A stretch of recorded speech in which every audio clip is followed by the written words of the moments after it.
பல்வேறு விதமான முறைகளில் வந்து மின்சார தயாரிப்பு வந்துருச்சு. அப்போ நீங்கள் அணுமின் நிலையத்தை ஏற்படுத்துவதுன்றது வந்து மக்களுடைய வாழ்க்கைக்கு பெரிய ஒரு சிக்கலாக இருக்குது. அப்படிங்கும்போது அவங்களுக்கு போராடுவதற்கும் அதை தடுத்து எங்களுக்கு வேண்டாங்கன்னு சொல்கிறது மிக மிக நியாயமாக எழுத்துப்பூர்வமாக எழுதி தர தயாராக இருக்குன்னு திரு அமித்ஷா அவர்களே தாங்க தயாராக இருக்குன்னு சொல்லிகிட்டே இருக்கீங்களே, தரமாட்டேங்கிறீங்களா? திமுக அதிமுக மூலமாக அவருடைய தயவில் இவர் வந்து சட்டமன்றத்துக்கு போனால். அறந்தமிழ் நேயர்களுக்கு இனிய வணக்கம். பல்வேறு அரசியல் நடப்பு நிகழ்வுகள் குறித்து பேசுவதற்கு மூத்த பத்திரிகையாளர் திரு சாவித்திரி கண்ணன் இணைந்திருக்கார். சார் வணக்கம். வணக்கம். அடுத்தடுத்து செய்யப்பட்ட தீர்மானங்களில் மிக முக்கியமானது வெளிநாட்டு நன்கொடைகள், அதாவது FCRA 2.0 இப்போ கொண்டு வராங்க. ஏற்கனவே அது இந்திரா காந்தியால் கொண்டு வரப்பட்டு மன்மோகன் சிங்கினால் டெவலப் செய்யப்பட்டது தான். இது வந்து மத்திய அரசுலேருந்து சொல்லப்படுகிற விளக்கம். இது வந்து ஒரு 20% அளவுக்கு நீங்கள் வந்து அட்மினிஸ்ட்ரேட்டிவ் எக்ஸ்பென்சஸ் பண்ணிக்கலாம். அதை வந்து இந்திரா காந்தி தான் கொண்டு வந்தாங்க. 50% இருந்துச்சு. அப்புறம் மன்மோகன் சிங் 20% கொண்டு வந்தார். இப்போ இந்த செலவு கணக்கை வந்து நீங்கள் காட்டுங்க, வெளிப்படையாக காட்டுங்க. இதில் வந்து ஒரு எந்த மத ஒரு கிறிஸ்துவ சம்மந்தப்பட்டதோ NGOக்கள் அவர்கள் மட்டும்தான் இல்லை, இந்து சமயம் சார்ந்த நிறுவனங்களும் கூட இருக்குது. அப்போது வெளிப்படையாக கணக்கு காட்டுங்க அப்படின்னு சொல்கிறதுல எதிர்ப்பதற்கு என்ன காரணம் அப்படின்னு அவங்க கேட்குறாங்க. இங்கே தமிழ்நாடு இருக்கிற பிரதான பல கட்சிகளும் அதிமுகவை தவிர இதற்கு வந்து அந்த பில்ஸ்க்கு எதிராக தீர்மானத்தை நிறைவேற்றியிருக்காங்க. உங்களுடைய பார்வை? அதாவது வெளிநாட்டு நிதி பெறுவது, வெளிநாட்டு நிதியின் மூலமாக இங்கே வந்து பல்வேறு விதமான தொண்டு நிறுவனங்கள் NGOக்கள் செயல்படுவது, அதன் மூலமாக மக்களுக்கு பெரிய அளவில் பலன் கிடைச்சது, அதில் பல பேருக்கு வேலைவாய்ப்பு கிடைச்சது, இது எல்லாமே நம்ம பார்த்தோம். அதே சமயத்தில் இந்த வெளிநாட்டு தொண்டு நிறுவனங்கள் மூலமாக அதை செயல்படுத்தக்கூடிய அந்த அமைப்புகள் வந்து ஃபண்டை மிஸ்யூஸ் பண்ணுறாங்க. நிர்வாக செலவு என்ற ரீதியில் கூடுதலான பணத்தை வந்து லக்ஸரியாக செலவு பண்ணுறாங்க. சுகபோகமான ஒரு வாழ்க்கை வாழ்கிறார்கள். மக்களுக்கு தொண்டு செய்ய கொடுத்த அந்த பணத்தின் மூலமாக ஒரு சுகபோன வாழ்க்கையை அவர்கள் அனுபவிக்கிறார்கள் அப்படின்ற மாதிரியான ஒரு குற்றச்சாட்டு. பிஜேபி இரண்டாவது ஒரு குற்றச்சாட்டு. பல்வேறு போராட்டங்கள் நடந்தால் இவங்க அதுக்கான ஃபண்டிங் கொடுத்து அங்கே வந்து உட்கார வச்சு அவங்க வருடக்கணக்கில் போராட்டத்துக்கும் உணவு செலவெல்லாம் பண்ணுறாங்க. பின்னால் அதுக்கு வெளிநாட்டு நிறுவனங்கள் உதவிகரமாக இருக்குது அப்படின்ற ஒரு குற்றச்சாட்டை சொல்கிறாங்க. சார், அதாவது நான் ஒரு இது வந்து ரொம்ப குதர்க்கமான ஒரு பெருசாக இருக்குது. அதாவது கூடங்குளத்தில் நீங்கள் அணு உலையை கொண்டு வர்றீங்க.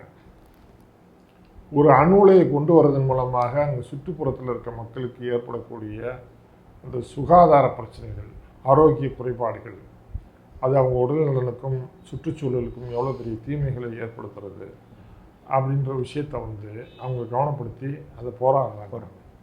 அது வேண்டான்னு சொல்கிறாங்க. ஸ்டெர்லைட்டுக்கும் நீங்கள் சேர்த்திக்கலாம். ஆமாம், ஸ்டெர்லைட்டுக்கும் அந்த மாதிரி சேர்த்துக்கலாம். இது வந்து ரொம்ப அடிப்படையான மிக நியாயமான ஒரு கோரிக்கை. ஒரு மக்கள் நல அரசாங்கம் அதை தவிர்க்கத்தான் வேணும். ஏன்னா இன்றைக்கி வந்து மின்சார உற்பத்திக்கு எத்தனையோ மாற்று முறைகள், எவ்வளவோ அற்புதமான மாற்று முறைகள் வந்துருச்சு.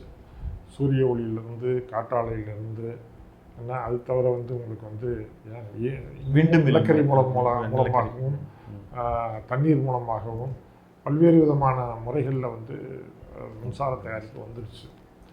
அப்போ நீங்கள் அணுமின் நிலையத்தை ஏற்படுத்துவதுன்றது வந்து மக்களுடைய வாழ்க்கைக்கு பெரிய ஒரு சிக்கலாக இருக்குது. அப்படிங்கும்போது அவங்களுக்கு போராடுவதற்கும் அதை தடுத்து எங்களுக்கு வேண்டாங்கன்னு சொல்கிறது மிக மிக நியாயமான மிக மிக நியாயமான ஒரு கோரிக்கை. அப்படியே நீங்கள் ஒரு அணு உலையை நீங்கள் கொண்டு வந்தாலும் போதுமான அளவுக்கு பாதுகாப்பு அம்சங்களை உருவாக்கி அந்த மக்களுக்கு பாதிப்பு ஏற்படுவதை தவிர்ப்பதற்கான எத்தனை செய்ய முடியுமோ அதை செய்துவிட்டு செய்தால் கூட மக்கள் வந்து அதை ஏற்றுக்குவாங்க. ஆனால் நீங்கள் எதையுமே செய்ய மாட்டேங்கிறீங்க. மக்களுடைய உயிரை வந்து கடுகளவு நீங்கள் மதிக்க தயாராக இல்லை. அப்போ என்ன பண்ணுவாங்க? அவங்க போராடுறாங்க. அவங்களும் அன்றாட கோழிகள், அவங்க போராடுறாங்க. அந்த போராட்டத்தை ஆதரிக்க வேண்டியது சமூக பொறுப்பு இல்லை, உங்களுடைய கடமையும் என்னுடைய கடமையும் எல்லாருடைய கடமையும் தான். அப்படி அந்த அடிப்படையில் வந்து அங்கே இருக்கக்கூடிய தொண்டு நிறுவனங்கள் வந்து அந்த மக்களுடைய போராட்டத்துக்கு ஆதரவாக செயல்படுறது வந்து தவறாக நீங்கள் சொல்ல முடியாது. அது அவங்களுடைய கடமை, செய்ய வேண்டிய விஷயம்தான் அது. அவங்களுக்கு வந்து அவங்க அந்த வெளிநாட்டு ஃபண்டு மூலமாக இயங்கிக்கிட்டு இருக்காங்க அப்படின்றதுனாலேயே தங்களை சுற்றி நடக்கக்கூடிய அநீதிகளை எதையுமே பொருட்படுத்தக்கூடாது, மக்களுக்கு ஏற்படக்கூடிய அந்த அநீதிகளையும் தட்டி கேட்கக்கூடாது, மக்களுடைய துன்ப துயரங்களை வந்து பொருட்படுத்தக்கூடாது, அவங்களோட நிற்கக்கூடாது, அவங்க பிரச்சனைக்கு அவங்கள வந்து காப்பாற்றுவதற்கு, அவங்களுக்கு தோள் கொடுப்பதற்கு போகக்கூடாதுன்னு சொல்கிறது நியாயம் கிடையாது. எஃப்சிஆர்ஏல நீங்கள் பெரிய சிக்கலாக எதை பார்க்குறீங்க சார்? இவங்களுக்கு எஃப்சிஆர்ஏல பெரிய சிக்கலாக அவங்க என்ன பண்ணுறாங்கன்னா, ஆர்எஸ்எஸ் மற்றும் இந்துத்துவ அமைப்புகளுக்கு மட்டும் வெளிநாட்டு நிதி வரணும், அது கிறிஸ்துவ அமைப்புகளுக்கோ இஸ்லாமிய அமைப்புகளுக்கோ கிடைக்கக்கூடாது அப்படின்னு நினைக்கிறாங்க. ஏன்னா அவங்களுக்கு ஃபண்டு கிடைக்கிறது மூலமாக அவங்க வந்து இந்து மதத்துக்கு பாதிப்பு ஏற்படும்னு நினைக்கிறாங்க. ஏன்னா அவங்க கிறிஸ்டியானிட்டியும் இஸ்லாமியமும் வந்து இருக்கக்கூடாது, இந்தியாவிலே இருக்கக்கூடாது, இந்தியா வந்து இந்துக்களுக்கான ஒரு நாடாக மட்டுமே இருக்கணும் அப்படின்னு நினைக்கிறவங்களுக்கு இது வந்து கொஞ்சம் எரிச்சலாக இருக்குது. அவங்களுக்கு வந்து ஃபண்டு வர்றதும், அந்த ஃபண்டு மூலமாக அந்த சிறுபான்மையின மக்கள் மத்தியில் ஒரு வளர்ச்சியும் வேலையில்லா திண்டாட்டம் கொஞ்சம் குறையிறதும் இவங்க வந்து விரும்பலை. அடுத்து தொகுதி மறுவரை, அதுலேயும் அவங்க திருப்பி இன்றைக்கி ஆளக்கூடிய மத்தியில் ஆளக்கூடிய பாஜக அரசு என்ன சொல்லுதுன்னா, தமிழ்நாட்டுக்கான ஒரு பிரதிநிதித்துவம் ஒரு 39 எம்பிக்களோடு கூடிய 7.18, நாங்கள் வந்து 7.23 அதை நாங்கள் 50% மூலயமா சரி செய்கிறோம், இப்படி நாங்கள் உறுதியே கொடுக்குறோம், எந்த விதமான அதாவது உள் பிரச்சனையும் இருக்காது அப்படின்னு உள்துறை அமைச்சர், வேறு ஏதாவது மாற்று சிந்தனை கிடையாது, விகிதாச்சார அடிப்படையில் தான் நாங்கள் தொகுதி மறுவரையை கொடுக்குறோம், எதுவும் செய்ய போகிறதில்லை. அப்போது இதில் இருக்கக்கூடிய சிக்கலாக மீண்டும் அவங்க வந்து சென்சஸ் முடிஞ்சதுக்கப்புறம் பிரச்சனையாகும், அவங்க வந்து மாற்றிடுவாங்க அப்படின்ற சந்தேகம் வழியாகவே இதை எதிர்ப்பது சரியாக இருக்குமா? அந்த சந்தேகத்தை ஏன் சார் தொடர்ச்சியாக வச்சுருக்காங்க, தெளிவுபடுத்த மாட்டேங்கிறாங்க. இந்த சந்தேகம் இருக்குல்ல, இல்லைங்க அது இல்லை அப்படித்தான் அப்படின்னு வந்து ஏன் எழுத்துப்பூர்வமாக சொல்ல மாட்டேங்க? எழுத்துப்பூர்வமாக நான் எழுதி தர தயாராக இருக்குன்னு திரு அமித்ஷா அவர்களே தாங்க தயாராக இருக்குன்னு சொல்லிகிட்டே இருக்கீங்களே, தரமாட்டேங்கிறீங்களா? அப்படி தந்துட்டா நமக்கு எந்த பிரச்சனையும் இல்லை, தந்துட்டா பிரச்சனை இல்லை. நீங்கள் உறுதிமொழி கொடுக்கணும், கொடுத்தா அந்த உறுதிமொழி நிற்கணும்,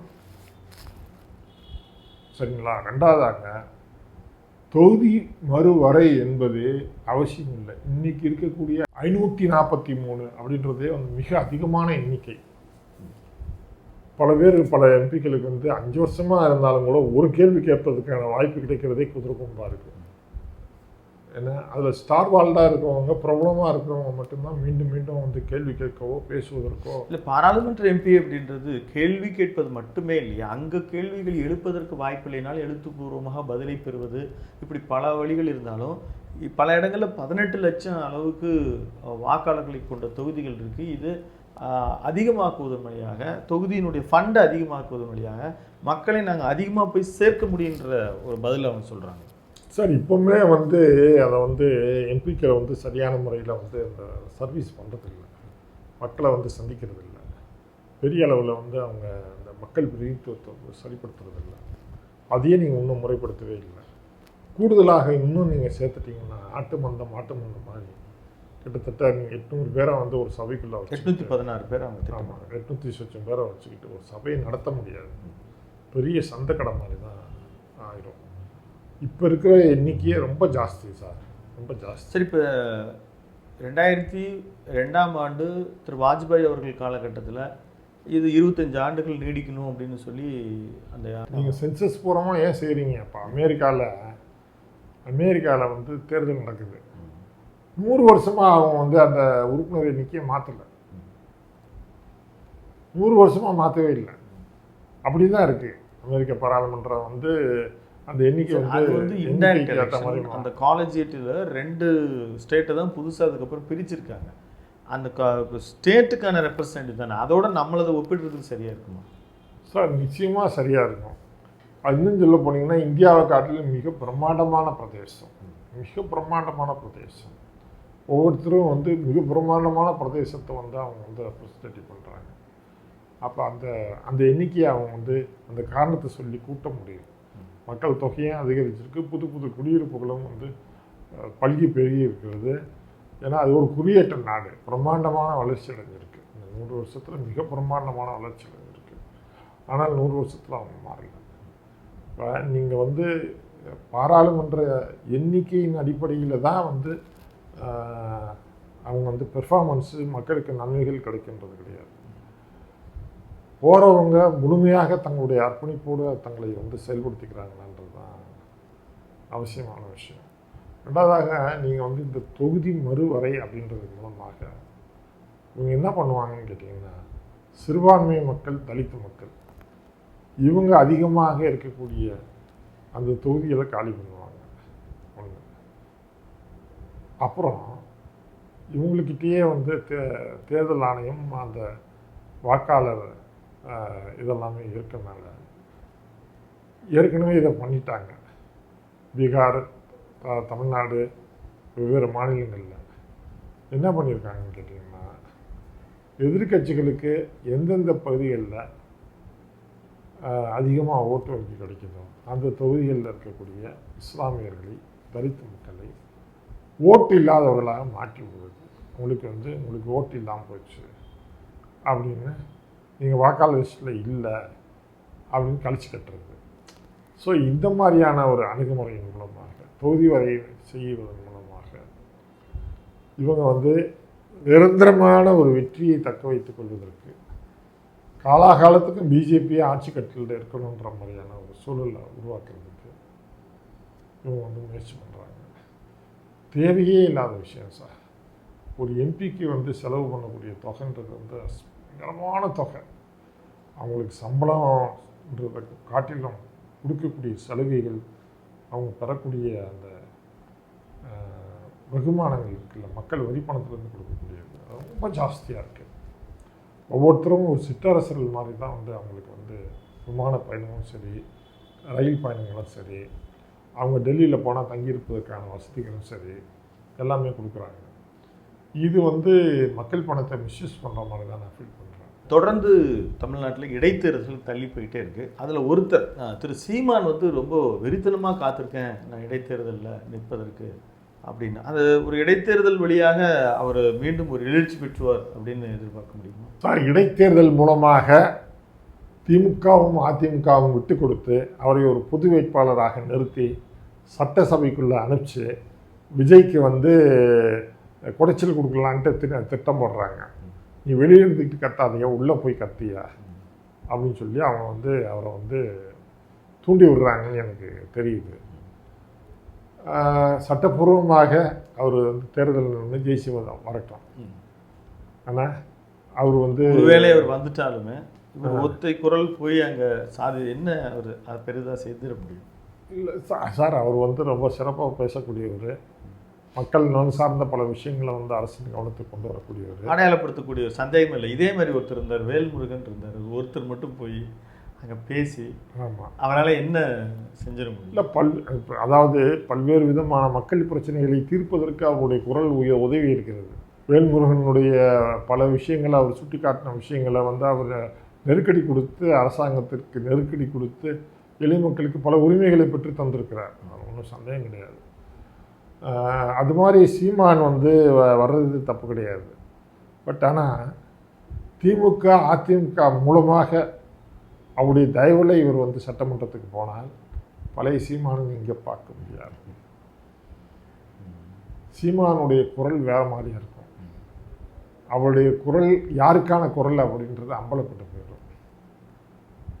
இதுவரைக்கும் ஒரு தமிழ் தேசியத்துக்கான ஒரு குரலாக வெளிப்பட்ட சீமான் அதற்கு பிற்பாடு ஸ்டாலின், எடப்பாடியினுடைய பிரதிநிதியாக அவர்களுடைய குரலாக ஒலிக்க ஆரம்பித்து விட்டார் என்றால் அவருக்கான இப்போ இருக்கக்கூடிய அந்த மவுசும் மரியாதையும் தரமட்டமாக இருக்கும். அதுதான் அவர் விரும்புகிறான்னு எனக்கு தெரியல. ஏன்னா அதாவது நீங்கள் வந்து ஒரு பொது தேர்தல் நடக்கும்போது ஒரு கூட்டணி வச்சு உங்களால் அவர்கள் பணம் பெற்றார்கள், அவர்களால் நீங்கள் பணம் பெற்றீர்கள் என்ற அளவில் ஜெயிச்சுட்டு வர்றது வேற. நாங்கள் நிற்கவே மாட்டோம், நீங்கள் நின்று வாங்க, நீங்கள் உள்ளே போங்க அப்படின்னா அவர் வாயை நம்பித்தான் அவரை உள்ளே அனுப்புகிறாங்க. அந்த வாய் தங்களுக்கான வாயாளுக்கு இருக்கணுன்ற வரைக்கும் இந்த கண்டிஷனில் தான் அவரை உள்ளே அனுப்புகிறாங்க. அப்போ அவருடைய தனித்தன்மையை அவர் இழக்கப் போகிறார். அவருக்காக இதுவரைக்கும் அவர் ஏற்படுத்தியிருக்கின்ற தோற்றங்கள் கலைஞ்சிடும்.